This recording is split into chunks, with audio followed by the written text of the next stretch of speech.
Hello everyone, welcome to Gamers at Large, episode 51. I am your humble host, Jamie Butterworth, aka Butterworthy. So, without further ado, let's get on our list of guests tonight. So first off, we have GVGINU Andre.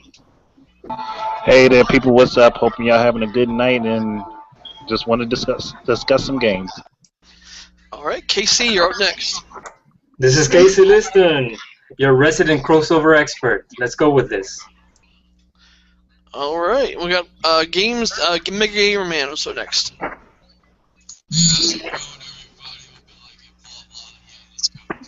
You are really, something's up with your mic, dude. Is that better? That's better. Yeah, because I just have to do that. How's it going, everybody? Screw it. Screw my phone. But yay, let's go. Alright, Red Fox. It's just I, Red Fox. I'm from Scotland. Yeah, no, you're not. We know where you're from. Anyway, Reeve, you're up next. I'm not gonna do Shepard. Shepard's last. Save the best for last, as they say. Good enough. All I can say is that I'm just here to have fun. This is just an outlet for me. After this, you probably won't see me that much on podcasts for a while. Just saying. Alright, well, we'll try to make the best of it then. And Shepard, last but not least. They tried to hold me down, but I shall forever stand strong. Gamers at large for life! That is all. Alright, I think the only people that can hold Shepard down is the cell phone company. But, anyway, let's move on to the topic for tonight. First up, Screw Verizon. Bye. let's discuss the Microsoft HoloLens first and foremost. So, Microsoft has come out with their new Google Glass type of thing, which looks to blow Google Glass away. And it looks pretty awesome. Everyone who's tried it so far says that it's pretty awesome. So let's kind of start off with thoughts and where you think it might be used best. Should it go with Xbox? So on and so forth. So whoever would like to take it first, have at it. I think we're walking towards a very bright future in terms of gaming. I always felt good of knowing that we had motion gaming as a segue to a better experience of gaming. Since I saw that commercial of playing Minecraft on your own couch, or the whole living room, it gave me a lot of good ideas and a lot of optimism about the future.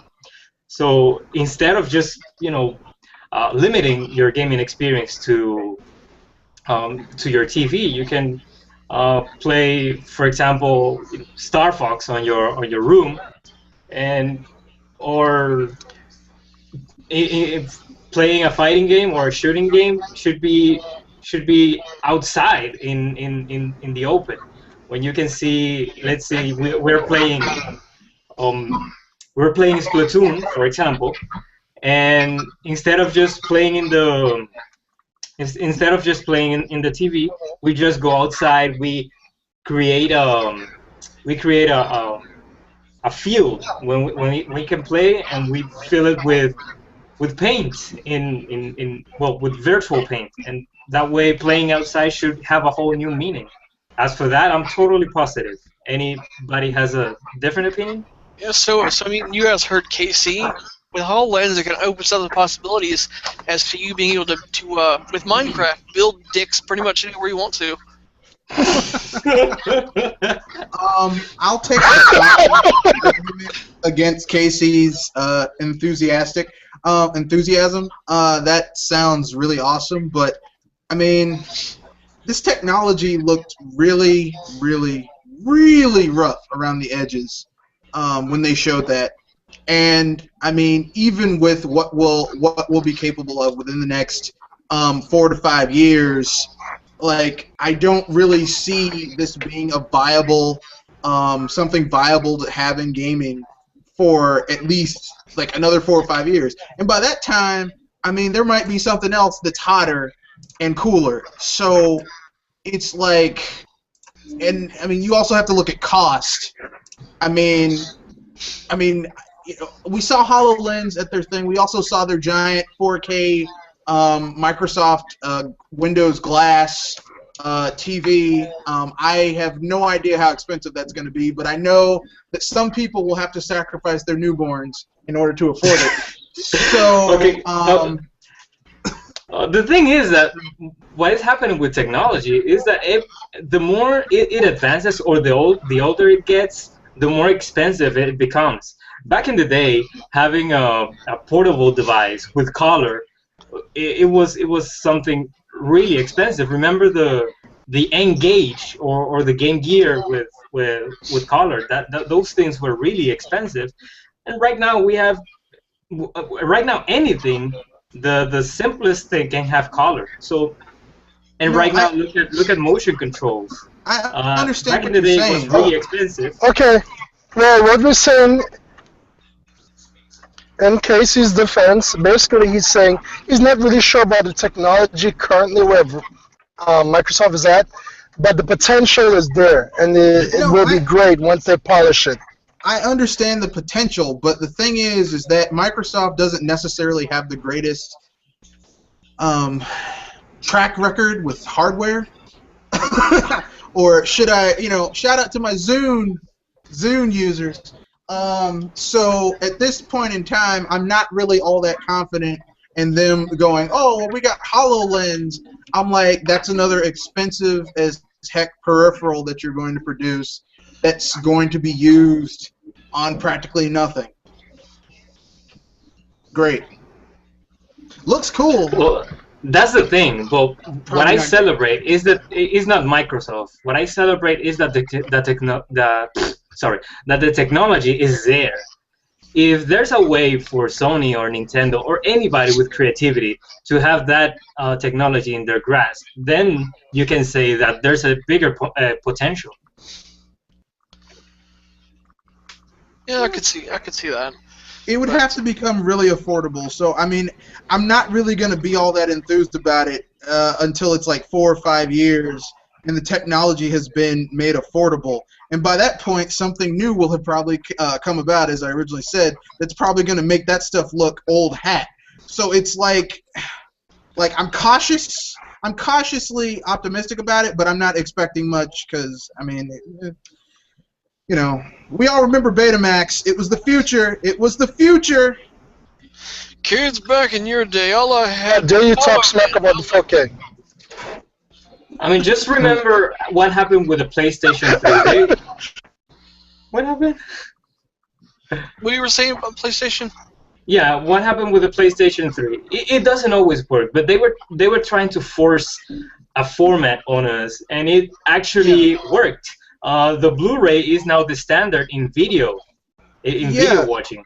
The Blu-ray is the standard, but it's still like there's so many alternate ways to watch media that the Blu-ray does not. It doesn't have the same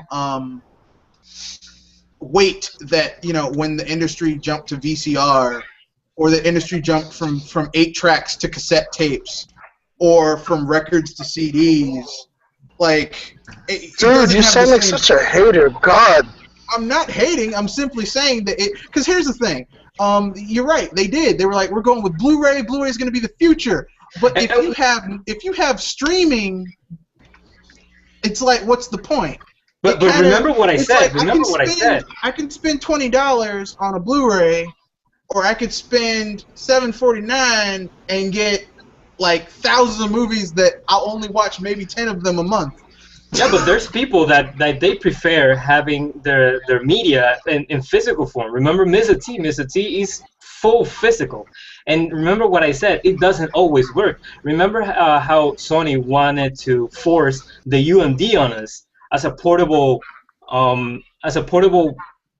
device to distribute video or media in general, and it didn't work. There's no UMDs anywhere. So it's a win or lose situation. Right now, I want it to win. Yeah, okay. Yeah, well, I'll give it a sliver of hope compared to Sony, because Sony has a horrible track record of supporting anything that's a peripheral. Microsoft does it a little better. So, both of them, I'm You guys sound so anti-Sony. God. Well, I mean, okay. In regards to Microsoft, like they're best at software. That's their wheelhouse. That's what they're good at.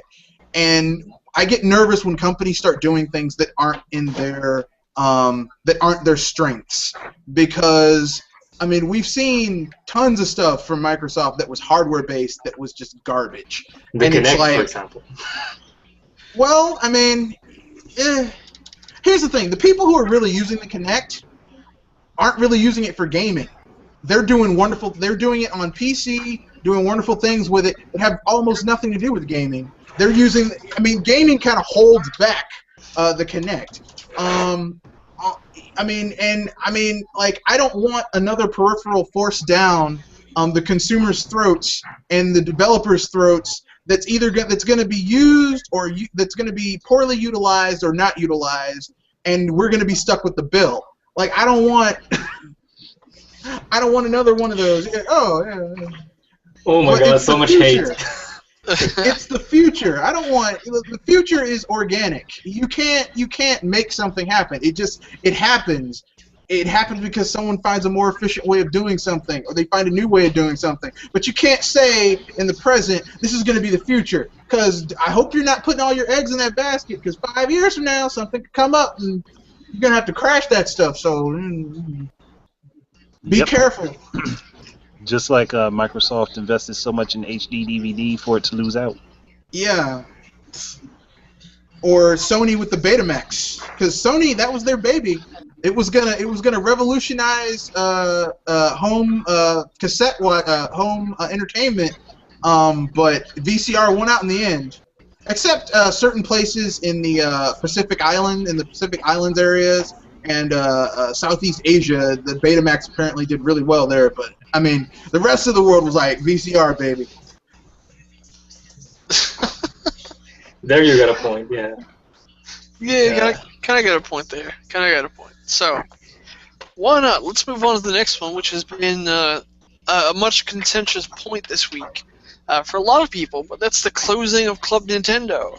So, Nintendo, of course, said they're going to stop doing Club Nintendo as of April. They're going to start doing something else after that. So, how do you guys feel about the closing, and what do you think will be next? Well, I just hope that within the next few months, where they promised a bunch of physical rewards, that they actually do bring the goods and actually give us stuff that we actually want. Yeah, I'll agree with that. I haven't. Honestly, go ahead. I can remember what I got to say. All right, well, somebody go. I guess I'll just go. Like, over the past few years, the physical rewards have kind of been lackluster. They've either just sucked, or there have just been way too few where they've been like a limited amount, such as the Luigi's Mansion, whatever it was. It was for the Luigi's Mansion 2. And, like, they have had some, like, good platinum rewards. And it was really, like, they did have good rewards, like, when it first started out, but it's just gone downhill ever since. It did have its good times, but it's just lost it. Yeah. How about you, Andre? Why don't you go next? Alright, well, my thought process is this. Since they're so heavy on Miiverse integration with everything, they're closing out Club Nintendo for the fact that they want to incorporate something that is integrated with Miiverse, which would make a lot of sense. They could keep track of a whole lot of stuff, and we could probably be updated on information a lot quicker. Yeah, I can see that going on. I think a lot of... I didn't even think about it. Plus, with the whole digital deluxe rewards gone, integrating Miiverse might actually bring something like that back. Well, that's true. That's true. I mean, I can see them kind of altering it to be a little more mobile-friendly, to maybe kind of work it into an app, do something. Well, I could see where this, because I explained this a long time ago, and the thing is where they can make an app for 3DS and Wii U, where you can go in and basically they would have in-game achievements, right? Like let's say, okay, the next Zelda has all these achievements in-game, right? But you earn at least 1 coin per achievement, right? That's because the thing is, of course, you don't want people getting like thousands and thousands of points or coins or whatever they're going to use in the future. So have that kind of achievement system there where you actually are gaining points or coins towards actual rewards. You know, you can use them towards, let's say, getting probably a free piece of DLC, which would be a little one, like let's say a Hyrule Warriors costume, right? Costume pack, something like that. It's just many ways you can do that with this new kind of rewards program. So let's just say about that, because the thing is, I'm kind of glad they're doing this because the Club Nintendo has been stinking. We all know this. It's been sinking so bad because the rewards in America especially just suck balls. I'm sorry. And because, like, let's say Europe and Japan have soundtracks, they have Wii points, they have posters, they have all this crazy stuff, and yet we get folders for school. Okay, you know, so it's just stuff like that they really have to change. I'm glad that they're giving us finally, after like 2 years, Flipnote Studio. They're finally giving us that, and that's going to be like kind of a goodbye reward for Club Nintendo. So that's going to be cool. But they really have to integrate this new system into a new way of, you know, where they can connect everything and make where Miiverse can definitely take place in that. Really good. So that way they can send, okay, this is going to be the new reward today or this week. These are this month's rewards. Platinum members get, like, basically your let's say, you know how Xbox Live has their gold and regular, right? Except it would be like where it would show what status you are on your profile. You are platinum or gold or silver or whatever. You see? And that would basically, because that is based off of your kind of achievements and stuff like that. So that would actually be kind of a cool idea. You never know. Yeah, I'd wear that with pride. Yeah. Somewhat pride, like nerdy pride, which is kind of shame also. Because the thing is, you know, it's really different from what you would do with the trophy system and achievements. Because, well, I mean, achievements, if you get max gamer score, you get Xbox Live for like life. So, but let's say with trophies and stuff like that, you don't really use them. You know, it's just okay. There you got a platinum trophy. Woohoo! Big whoop. Now, but here it's like you're actually earning something from gaining these achievements. You're actually trying to earn up the max points or something like that from each and every game that you're really trying hard to get those achievements from, and you're actually going to gain a reward from it. You know, that's the big thing about it. I have a question. Wouldn't this lead to achievement whoring? I mean, why not? The thing is, if it's from Nintendo, the thing is though, if it's from Nintendo, it's not going to be like stupid achievements like, oh, you just started the game, 5 achievement score. Like what? You know, that's the kind of stupid thing. Because we've seen people do that. We've seen people crap on games because they didn't have, not everyone, certain types of gamers crap on a good game because it doesn't have achievements, or it's on their platform and it has achievements, but they don't like the achievements. Nothing against the game, they just don't like the little arbitrary, stupid, little faux bragging rights that don't really, like 5,000 achievement points and 50 cents wouldn't buy you a cup of coffee at Starbucks.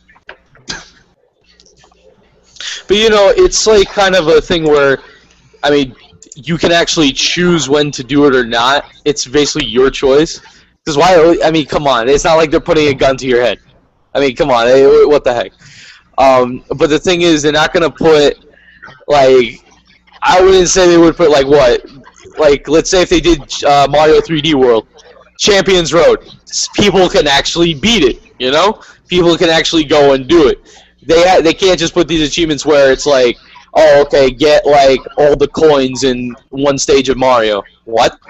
You know, because somebody's gonna miss a coin. But you know, it's just little like kind of on challenge achievements. Like, let's say beat the whole game in like this hard mode, or do it with 1 life, stuff like that. You know. Okay. Yeah, because remember, it's optional. It's not like a thing where, okay, do your achievement. You know, they're not doing that. So. Okay, all right. You sold me on it. For me personally, I just want whatever Nintendo does. I mean, to quote everyone here, we all knew that the Club Nintendo in America sucked for a long time. Now, I'm not saying sometimes we get some cool stuff. We would. I mean, no lying about that. But it was a far lower frequency. Like 10% of the time, actually, no, I go a little bit higher. 20% of the time, we got garbage. Like nothing that you would really want. Even the downloadable titles were like nothing you would really want. And sometimes we get something cool. Hey, Wii Party U was awesome, dude. Actually, I got Wii Party U. But I mean, we tended to get nothing that was really nothing that was really cool. And the thing is that I remember when Club Nintendo had cool stuff. Like I remember when they had those like custom Mr. Game & Watches, like from back in the day, like refurbished Game & Watches on there for like 300, 400, 500 points or some junk like that. That stuff's collectible. There are people who collect Game & Watches.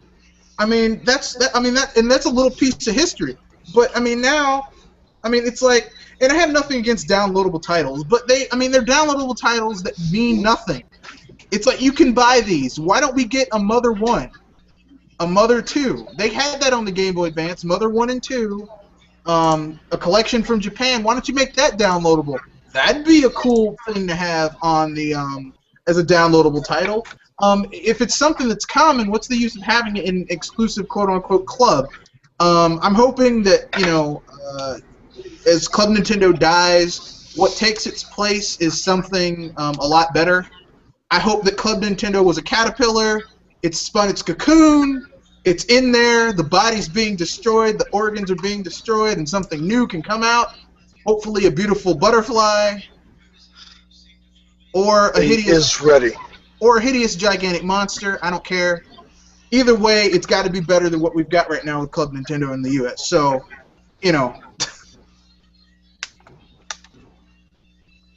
Yeah. All right. So, anyone else have anything to say on this one? Well, I mean, unfortunately, it took so long to jump in. Everybody kind of covered all the points, but me being me, I have to say it anyway. If y'all don't mind, of course. Yeah, how about it? All right, cool. Short version.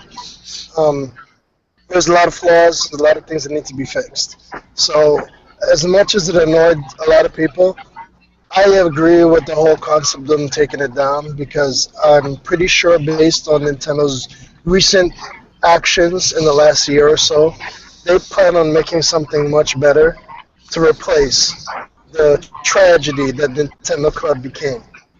Now, I'm not saying this system is going to be perfect. I'm not trying to act like some Nintendo fanboy. I'm actually very skeptical in general, but I know the potential is there, and I'm looking forward to see what they come up with. And I'll leave it at that, because everybody else covered everything else I wanted to say. Yeah. All right. Well, so let's move on to the next topic. We're going to do a combination of things here. For one, we're talking about the Wii games showing up on the Wii U. And for two, we're talking about the Virtual Console. Both just pluses and minuses, but probably mostly it's minuses. So, let's see. Let's go with Reeve on this one, since you actually suggested this topic. Oh, you want me to go? Yeah, go ahead. Oh. The thing that bugs me about this is that when was it? Was it like around the beginning of 2013 that they announced that there was going to be N64 games that were going to be coming to the Virtual Console? And we have yet to see a single one even pop up on the eShop. Mm-hmm. It bugs me because we have not had a single update on that whatsoever. They have not given us a single inch of information on the status of it, whether they're still planning on doing it, whether they're having trouble with it or not. They give us zilch. And then GCN, GameCube, Reggie said one time that he would love for it to be on the eShop, but there's never been any official word from Nintendo, so GameCube's just kind of in the air, but N64 supposed to be there. We still have no word on it, and I want to know why. The thing that Nintendo likes to be very secretive. Remember that they also promised Nintendo DS games, and we still haven't heard a word of it. Remember what happened to Yoshi's Woolly World? At first, it was just a little bit of footage put into Nintendo Direct, and we didn't know any of it until an E3 conference. I mean, not how do you call it, the virtual event or whatever it's called on the E3 2 years later. So if they are working on something, they are doing it under secret.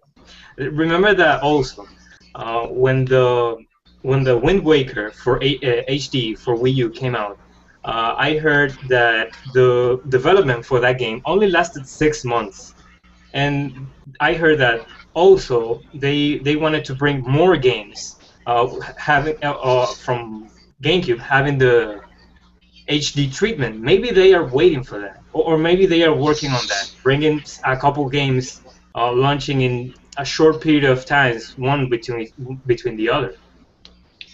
Another thing that I wanted to bring up is that maybe if that's not the case would be porting games from the GameCube to the Wii, like what happened to the to Pikmin and the Metroid Prime collection, and then having it downloadable on the eShop. What do you guys think? You made valid points, but you sound like an apologist, my good man. I'm gonna be the apologist. The thing, no, I'm not telling you guys how to live your lives. I'm just putting the cards on the table. I'm just saying that in order to have a good conversation and a good debate, we have to have all the information at hand. I think I'm going to be. I agree. I'm always down for information, especially if it's relatively accurate. I'm just pointing out how you sounded. That's all. Actually, All right. I'm going to be the apologist here. I think it's going to come down. I think it comes down to coding. I think for Nintendo, it's difficult to code to emulate N64, because that's what you'd be doing. You'd be emulating N64 games on the Wii U. Now, to be fair, Isn't the honey supposed to be next to the syrup? Sorry, I'm in the store. No, I understand what you're saying. To be fair, I mean, technically speaking, Nintendo could just say, F you guys. Technically speaking, you've already got the N64 Virtual Console on the Wii U, because each Wii U is also a Wii, and you still have access to that Virtual Console. So, I mean, they could do that. But, I mean, it sounds to me like porting things over to the Wii from the Wii U, from the GameCube, or sorry, from the N64 to the Wii U is more difficult for them than they initially would have thought it would have been, which is weird, and that's because why we have the possibility to see our games in the gamepad through on Wiimote. So yeah, with that Exactly. Plus the fact the GameCube adapter is now available, the Yeah. potential is there. It's a lot higher now. I know it's there. I'm just simply saying that. I mean, it seems to me. It just seems to me that it's easier for them to do that It seems to me that it's easier for them to do that GameCube to Wii, because at the base, I mean, the thing that the GameCube, the Wii, and the Wii U all have in common is that they use architectures that are all related. Right? Yeah, the Wii is just a beefed up GameCube with motion. Yeah, the Wii is the Super GameCube, and the Wii U is the Super Wii.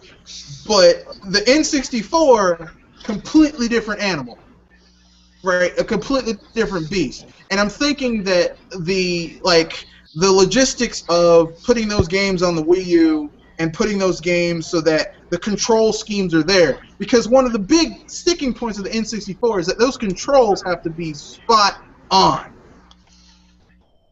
because that was one of the sticking points of the N64 was the controls of those games. So Yeah, I the way mean, they you know, design the analog, etc., is very crucial.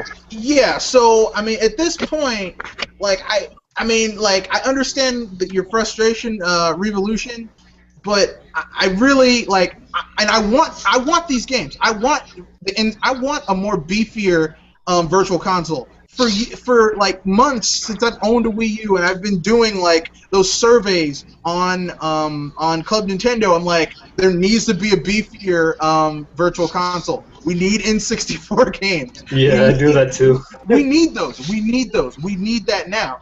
I agree with you. We do need N64 games. I know, and here's the thing: of all of the virtual console consoles to have a library on, that would be the easiest would be the N64 because it only had a little over 100, I think, a little over 100 games on that system. I think. Not sure. I want to say it had to have been more than that. I mean, I know it wasn't. It's like one of the smallest libraries on a Nintendo console, if I remember correctly. But I don't think the volume is quite that. It was really small. Because I know people who collect. It was the smallest. I know people who collect for that, and it takes nothing to collect for the N64. I got you. Yeah, the thing is that we already have N64 in Wii mode. Yeah, the only thing that I'm complaining about is that we still don't have a GameCube Virtual Console. Yeah. Yeah, and like, why can't they make the Wii Virtual Console games just play on the gamepad or everything on the Wii for that matter? Yeah, that would be okay. No, I lied. There were 387 official releases. 84 of those you take back, so it's like a little over 300. So you had like a little over 300 released. I mean, I don't think it would be that hard for them to put the big hitters that we remember from back in the day on the N64 on this console. Like, I don't know what's stopping them from putting Gauntlet Legends, Ogre Battle, which they already have on the Wii Virtual Console. They could put Donkey Kong Country 64 on this thing. They can't put GoldenEye or Perfect Dark or Banjo-Kazooie or Banjo-Tooie or Conquer, which sucks because those are like some of the best ones ever. I'm sure they could put Turok 2, Duke Nukem. Don't play with my feelings, bro. Nukems. What? He said don't play with his feelings. I said, do not play with my feelings. Turok is one of the reasons why I give first-person shooters a chance. Yeah, they should play those. They could put those Evil Dead third-person games. Shadow Man, I would love Shadow Man 64 on the because people said that Nintendo was kiddie, but they had Shadow Man 64, which was one of the darkest games I've ever played. That game, the graphics look like crap. It looks like melted Legos, but that game is still scary as hell, even today. Well, that game gives me warm and fuzzies, dude. Really? Shadow Man 64? Everybody has different onions. That game was scary. You go into a room and there's nothing in there, and then you walk out and these things would shriek at you and jump out at you, and you're like, "Oh, where'd you come from?" And that's why you never went to boot camp, you chump. Yeah, I never went to boot camp. You're absolutely right, I didn't. But yeah, so I mean, I would love to see those games. I would like to see those games on the Wii U Virtual Console. And I mean, look, if they could get that stuff just working on the Wii U, that would be awesome. If they could get it working on the like just on the TV through like you wouldn't have to go into the Wii Virtual Console. That would be awesome too. Like, I'll take either or. I'm not gonna ask for miracles. I know Nintendo is capable of a lot of wonderful things, but at this point, I just want these I just want to be able to play these games without having to go through into the Wii Virtual Console. That's all I'm saying.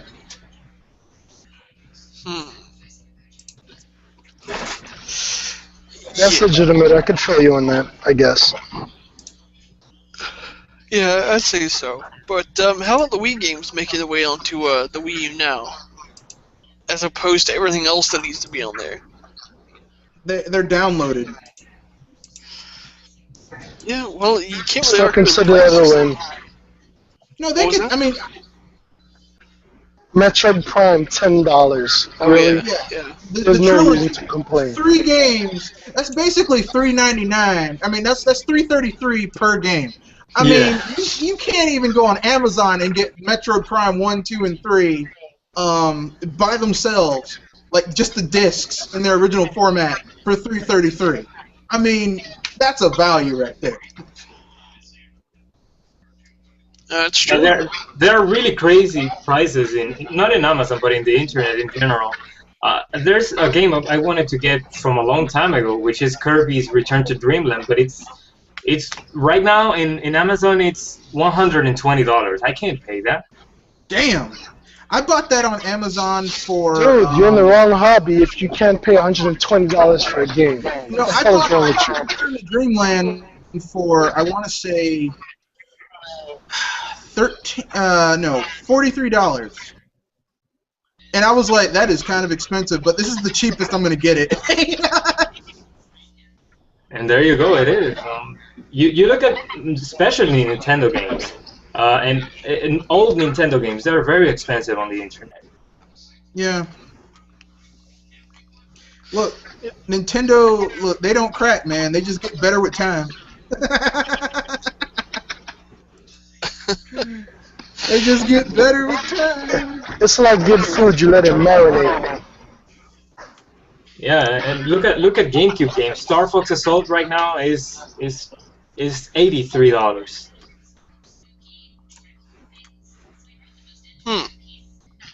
I can't find the damn. I'm just gonna buy Agave, screw it. Alright, well, buy some agave then. Yeah, I get it. Sure. Alright, well, anyone have anything else they'd like to discuss?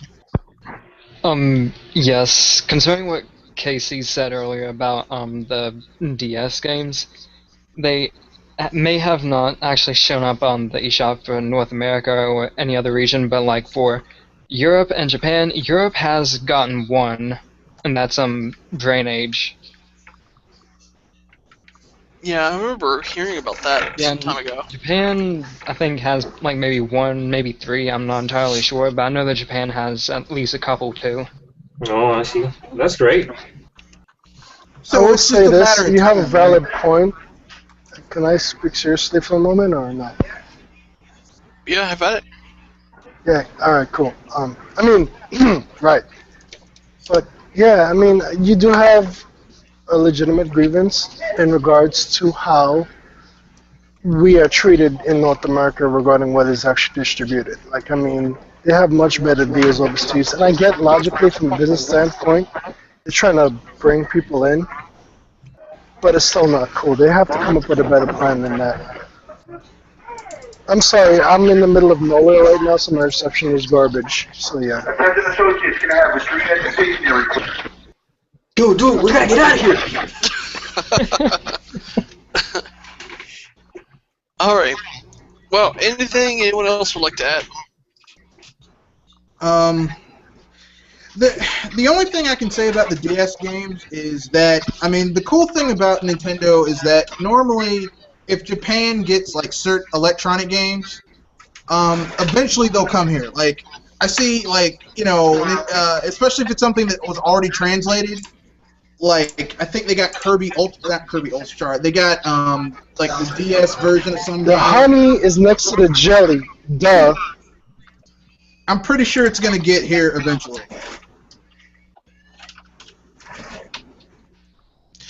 I'm sure it will. Well, anyone have any additional topics before we go on to questions? Honestly, okay, let me stop trolling, because that's pretty much what I've been doing this whole session. Can you guys actually understand me? Because I know I sound like garbage. You sound good. Okay, I think we need to address the state of gaming for 2015. The current lineup and what do you think is going down? Because this particular podcast sounds completely Nintendo-centric, so let's cover a little bit of the other stuff besides that one topic at the beginning. Know what I mean? Okay. Yeah, sounds good to me. Alright, cool. So, I'm gonna go last because I'm being lazy. So you guys go for it. Alright, well, 2015, as far as gaming is concerned, I mean, personally, I'm excited, of course, mostly for Nintendo things. I mean, there's a couple of interesting Sony and Microsoft properties down the road. A lot of people are excited for Order 1886. I'm still waiting to see what Project Spark on the Microsoft side. I think we're getting Halo 5 this year. People are excited for Final Fantasy 15. I'm not really excited for much of any of it, to be honest. So, I'm not the person to speak on this one. How come? Well, just because I'm not really interested in most any of it, to be honest, except for the Nintendo stuff. You know, things that are coming for the 3DS and the Wii U, and that's about it for me.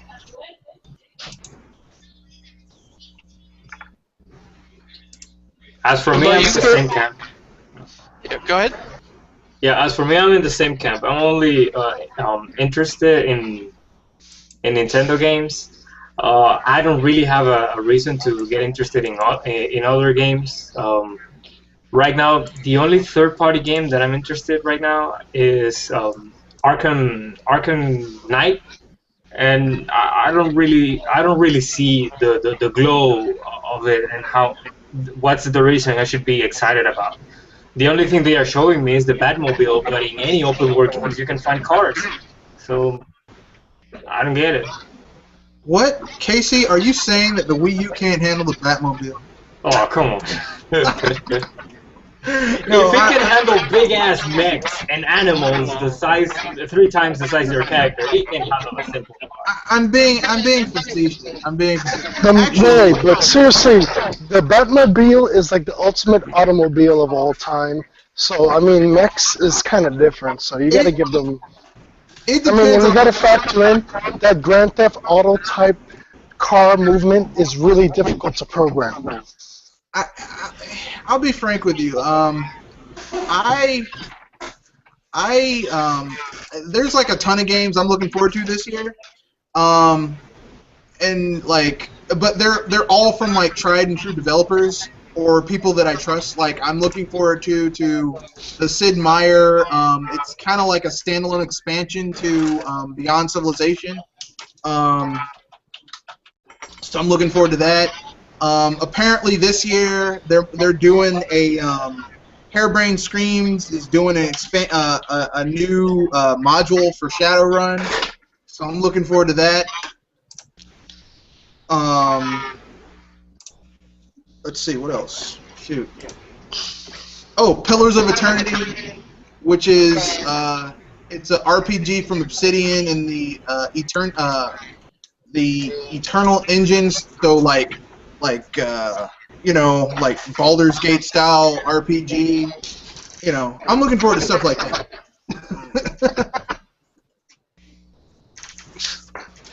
Alright, so who else is looking forward to what? Kind of surprised, like, are y'all not really interested in any indie games at all? Well, Hairbrained Schemes. I like indie, but unfortunately I'm not educated well on the whole indie scene. I just got a link last night though, so I'm gonna look it up. Thanks to Ms. T. But I don't really know much about the current indies that are coming out. Are you aware of it? Because please educate us. Well, right now I'm following a couple Kickstarters, and you guys can tell me your opinion about them. This one is called Hollow Knight. It's a platformer with it's kind of a Metroidvania style game with a gothic atmosphere. Have you guys heard about it? Yeah. So you said gothic and Metroidvania, so it's kind of like Castlevania Symphony of the Nights kind of feel. It feels it feels a little. Well, it has less colors than any Castlevania you can imagine.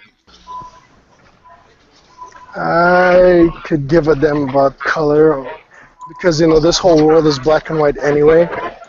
I'm more curious about the gameplay. Well, it promises to have a good gameplay. That's why I backed it and I share it a lot because I wanted it to have a Wii U version, and it finally achieved its objective of funding the game for a Wii U version. Yep. I don't know. As far as the indies are concerned, I mean, I'm not as interested in that anymore as I used to be as far as indies are concerned. And to be honest, Kickstarter and things like it completely killed my interest in indies because I've been burned on Kickstarter a few times now and not putting any more money down that well. So, screw it. I don't know, maybe number 9. Yeah, well, still waiting on Mighty Number 9, if that ever comes out, if it ever lives up to what we've been promised. It's coming out this year, in April. It's coming out soon, but I'm not gonna lie to you, I'm being facetious as usual. I'm being a Brad this episode, if y'all haven't noticed. Yeah. Well, I don't really have high hopes for it, so that's me. I don't like some of the people associated with the game, but the game looks like it's going to be the Mega Man game we deserve. That's all I'm going to say about it. Yeah, people say that if they live up to the hype, this game will be absolutely fabulous. Unfortunately, the integrity of the designers seem to be lacking of late. It seems like they're scamming people, honestly. They're putting DLC over everything. They're making like new Kickstarters or making people to donate more money to create even more stuff instead of just promoting the game. Yeah, I mean, like I said, some of the things some of the people associated with it, I'm taking issue with some of the things they're doing. But, I mean, I'm pretty sure the game itself will be solid because, I mean, let's be frank, Keiji Inafune has made pretty solid games for years. But Inafune is not developing it. He's just be the creative director. What, Mighty Number 9? Yeah, he's not putting a single inch of development of his own hand. He's just putting some ideas here and there. But he's also following it closely. So I mean, it's the same concept as what happened with the Hyrule Warriors, you know? Yeah. Yeah. Well, do you know who's doing it? Who's doing that DLC deal the other way around? Shovel Knight. They actually allowed the game to come out, and now, like, I don't know how, like 4 months after, they are promoting new DLC. Yeah, and it's free. Like, if you bought it, you get the DLC, which is awesome. There you go. All right. Well, any other topics before we move on to questions? Nothing to say. Alright, so, let's take a look here. First question we have is from Tony Konami Curran, who asks, now that Nintendo is hyping up Xenoblade Chronicles X and Xenoblade Chronicles 3D, what do you guys think of the Japanese display? Because they were showing off displays in Japan that very recently came out, kind of mimicking some of the artwork that's been released. Anybody? It looked awesome. Yeah, that's about it. I didn't understand the question. There's some echo. Well, his question was, now that Nintendo is hyping up Xenoblade Chronicles X and Xenoblade Chronicles for the 3DS, what do you guys think of the Japanese display? There was a Japanese display that was put up in Japan at like one of their retailers, and it looks awesome. Yeah, I agree, actually. People have been knocking Nintendo a lot for not having enough advertisement. Now that they are doing this, well, it's actually a good thing. It looks awesome. The mech looks awesome. I mean, there's no other. I mean, this mech actually looks like a mech. It looks like you could build this stuff in real life. I mean, like maybe you need a decade's jump in technology, but you could do it. Dude, Militai's been making mechs for years behind the scenes. And I leave that alone there. Bye. Alright. No, oh wait, hold on, no, I'll say one more thing. Yeah, it does look awesome, Sauce. I don't think we'll be disappointed. Okay. No, the game's going to be awesome either way. Does it? It doesn't. I mean, I trust the people making this game, so it's all going to be awesome. Does it? Yep, and I bet we're going to see it in June. I can feel it! Anyway. Alright. Let's see. Next question here we have is also, let's see here. We already discussed that one actually early on. Alright. Yin Yan Yao has two different questions actually. They say, thank a friend of mine. How do you think that Amiibo can only hold one game data after knowing something like the size is probably like a GCM memory card? What? Okay, so basically, what do you think the Amiibo can only hold one game data at a time? Oh yeah, it's this build training always bringing bad news. I thought that the Amiibo was gonna be a cross-game DLC, but now that it's gonna be dedicated just to one or just to certain games, it's a huge bummer for me. And so just for that, I'm losing interest in the Amiibo figures. Actually, I actually like the fact that, I mean, it still is cross game DLC, but you just can't, like, it's not like you have to sacrifice something off of the memory, you know, in order to use it in another game. Not for all things, for some of them. I mean, I think that basically, in regards to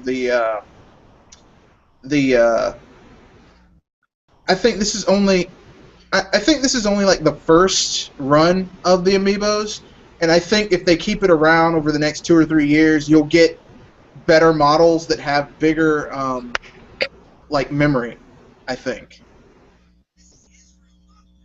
Because with manufacturing, in that regards, I got to stand with Red Fox in this one. Sorry, did I cut you off? Keep going. Well, I was just gonna say, with manufacturing, it's cheaper as time goes on. So right now we're seeing it like it's kind of expensive for them, but I'm pretty sure that like later on this year, you're gonna get you're gonna get Amiibos that like are gonna have more memory and like hold like you can honestly, do more stuff. It's a common Nintendo trend. They did the most cost version they could at the time, and as they get better, it'll be cheaper and they'll have more stuff. Yeah, it's gonna get better. You just gotta be patient. People jump the gun all the damn time. Chill out, relax. What really bums me is that you can't use the Amiibos for everything now. Now you have to have in your mind the concern that it's only gonna work in certain games. And let's say that you have a Mario Amiibo and you want to use it in both Smash Brothers and Mario Party 10. So that means you're gonna have to think about, okay, how am I gonna train my Mario Amiibo and then delete everything just to play with him in Mario Party 10, instead of just having my Mario Amiibo and you know, and go on with my gaming life. Yeah, I understand. Now to worry about that. Now, if I don't want to worry about that, I'm gonna have to buy 2 Mario Amiibos. I understand where you're coming from, but where you're coming from with that particular thing, but with that particular stance. But I mean, that isn't necessarily the case. You use 2 games where that's an example, but there are also games where you just scan the Amiibo and something happens and that's it. Like it isn't like you don't. It's not going to overwrite anything. You just it's like the Amiibo does an electronic handshake with the game, and it causes something to happen. Yeah, that's the thing. The Amiibo sometimes works as partners, and sometimes work as keys. When they work as keys, I don't see any problem. But I mean the part when they have to work as partners.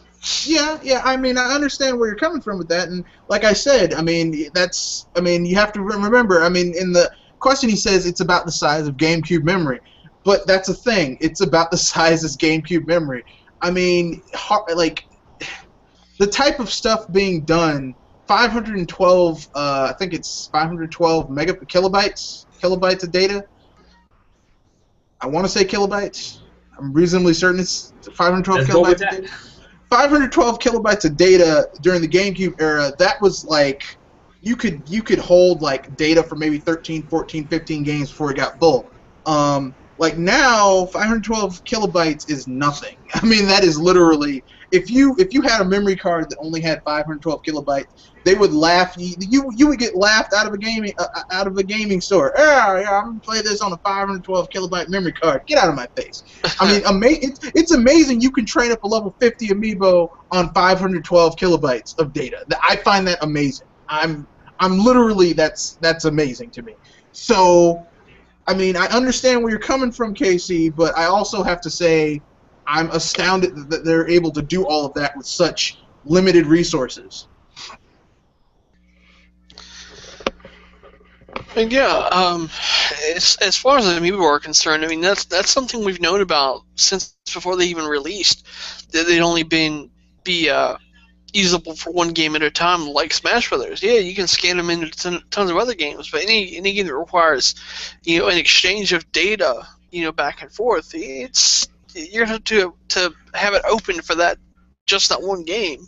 We've known that since before they released. So that didn't really come as a shock or a surprise to me.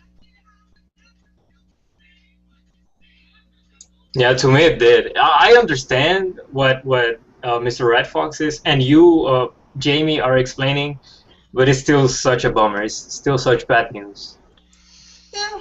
Hopefully, like I said, hopefully down the run. I mean, that's why I see these people, these scalpers, selling Amiibos at like obscene prices on eBay. And I'm like, you do realize that like they're gonna still be like releasing these things, like new runs that do the same thing. So like this is a dwindling chance for you to do these shady deals because it's going to be over in a short period of time. So I don't understand the whole, it's your corn is at the mill and it's grinding. Your time is running out. Honestly, the problem is this: the generation we've become, we are used to everything being instant, and because of that fact, people get impatient far quicker.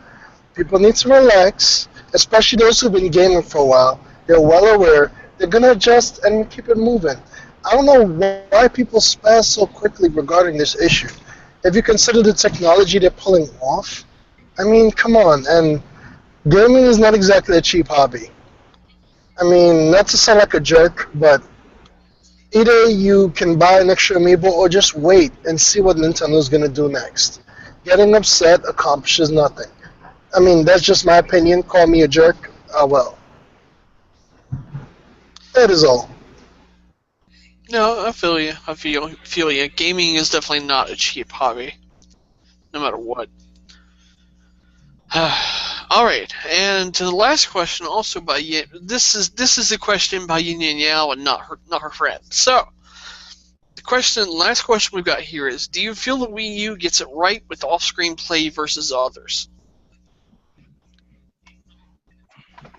That's a gimme question. That was intentional. I mean, come on. Yeah. We shouldn't even need to answer that question.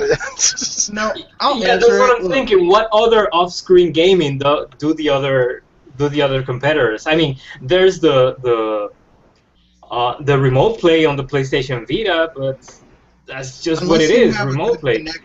Yeah, You're the just PlayStation SOL. Vita. Look, the PlayStation Vita has an option that says second screen gaming, but I don't have any game that uses that thing.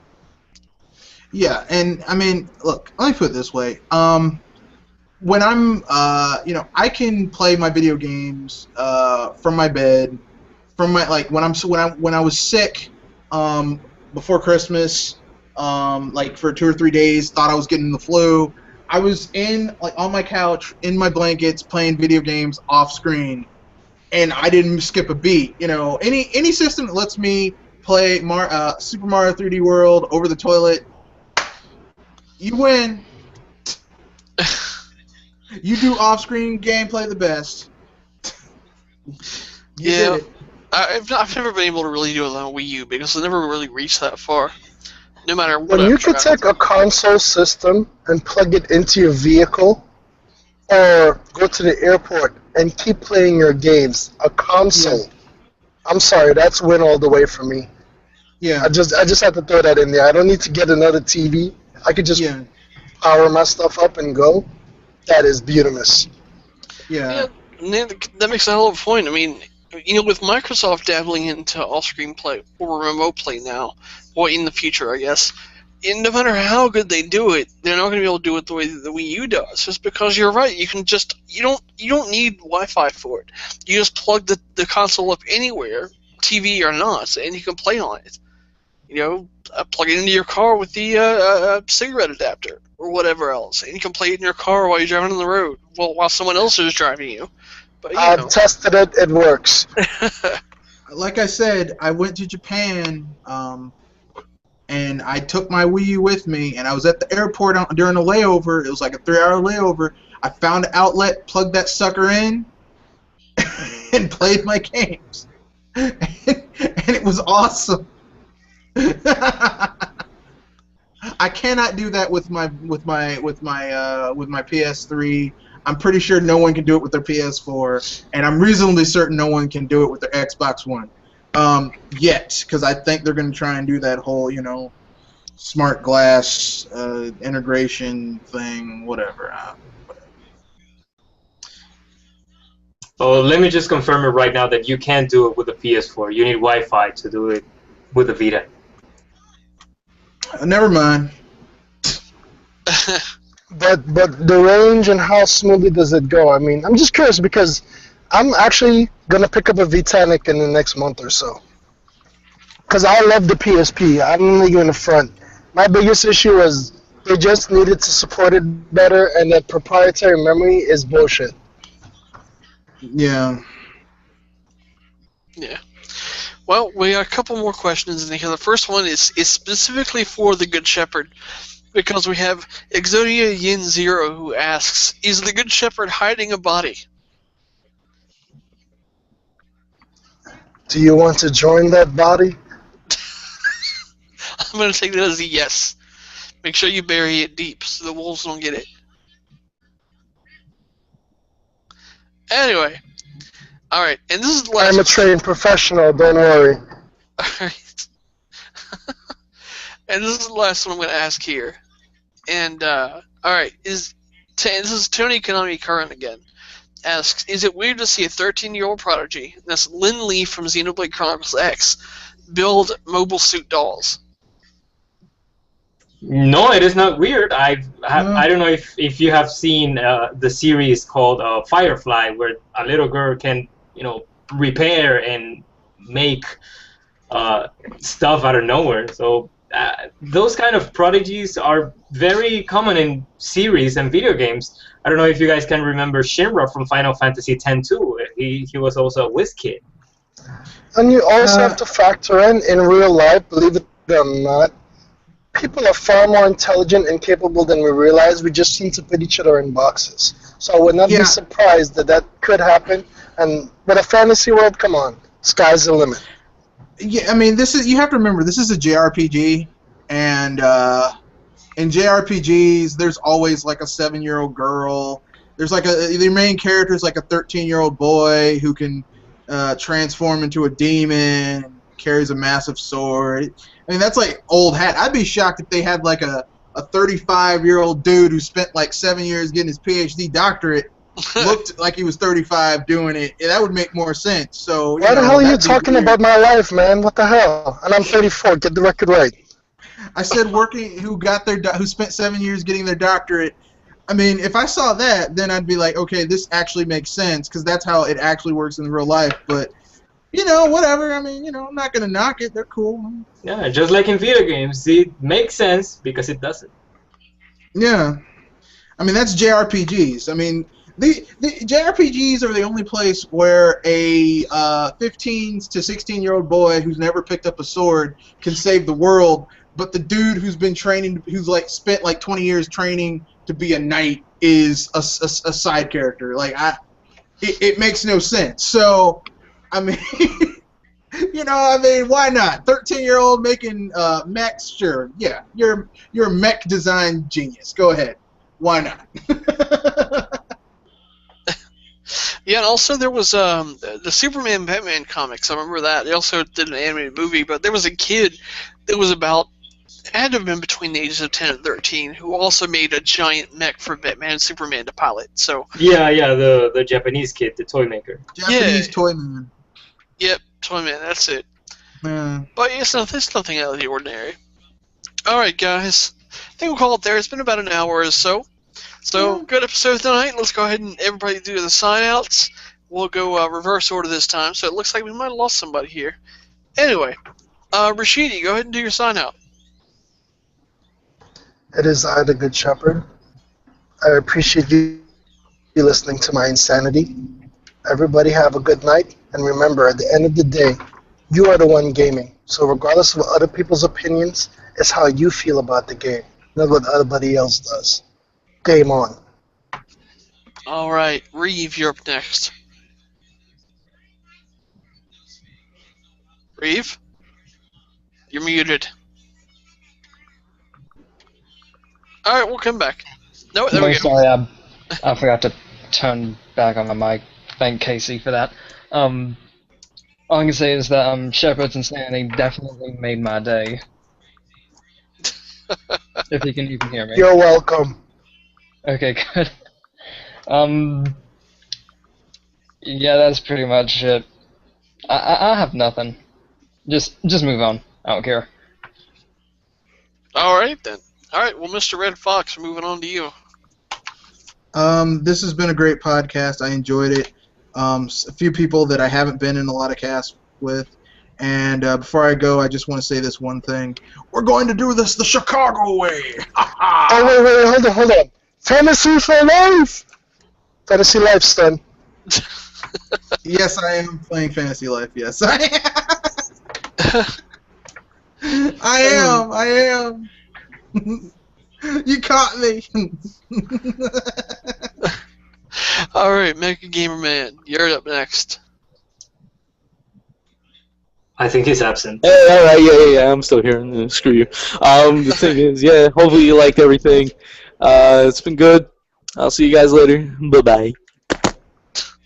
All right, KC. He's playing Smash again. Yep. Sorry. Yeah, it seems so. You. KC, you're blessed. Oh, yeah. Well, yeah, this is Casey Liston, your resident crossover guy. Take a look at my channel to look at some new series that I'm doing. It's I'm taking the level creator of some games, and then I'm recreating levels from other games. My next video is gonna be about the thought process of Masahiro Sakurai behind Smash Brothers and what we can learn from it. All right. Yeah, and like Shook says, I'm really feeling it. Okay. Are you feeling it? All right, I think everyone's really been feeling it. So, I've been your host, Jamie Butterworth, for the Gamers at Large. Thanks for tuning in, guys. We'll see you next weekend. I'm ready.